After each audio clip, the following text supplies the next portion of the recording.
राधे राधे। हर हर महादेव। सनातन प्रेमियों, आज तीसरा अध्याय महाशिव पुराण का, जो मुनियों को ब्रह्मा जी का उपदेश है।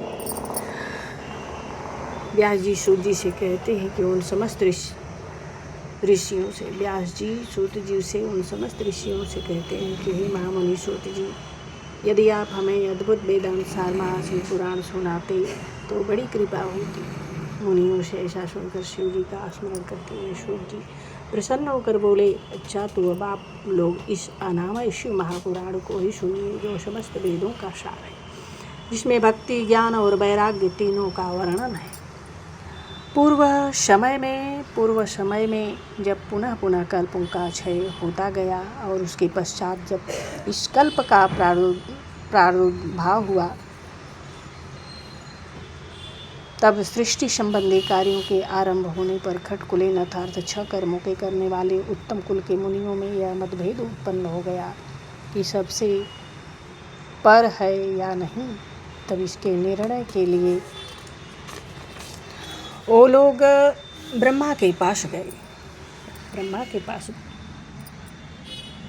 ब्रह्मा जी ने कहा, जो सबसे पहले उत्पन्न हुआ, जिसमें मन वाणी का कोई गम नहीं तथा जिसमें ब्रह्मा विष्णु रुद्र इंद्रादिक महाभूतों इंद्रियों आदि से युक्त सारे जगत की उत्पत्ति होती है, वही सबसे पर है और वह सर्वज्ञ जगदीश्वर महादेव जी हैं, जो परमा भक्ति से दिखाई पड़ते हैं तथा रुद्रादि सभी देवता जिनके दर्शन की अभिलाषा रखते हैं।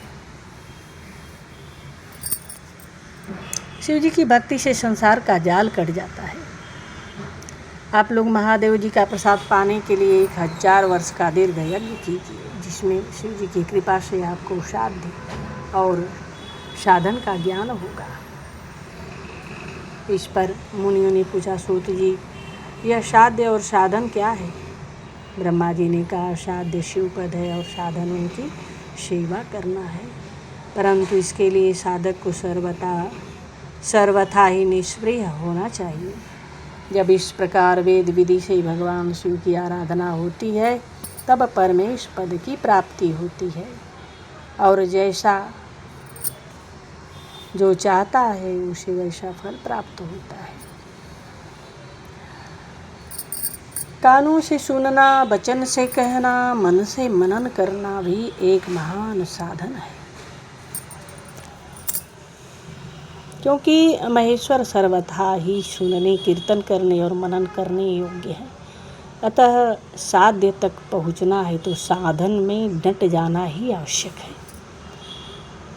प्रत्यक्ष का ही विश्वास सभी लोग करते हैं, तो बुद्धिमान को चाहिए कि पहले गुरुमुख से श्रवण करे, कीर्तन और मनन द्वारा शिव योग को प्राप्त हो। संभव है कि साधन में पहले तो कुछ क्लेश प्रतीत हो, परंतु पीछे आनंद मंगल ही प्राप्त होता है। हर हर महादेव।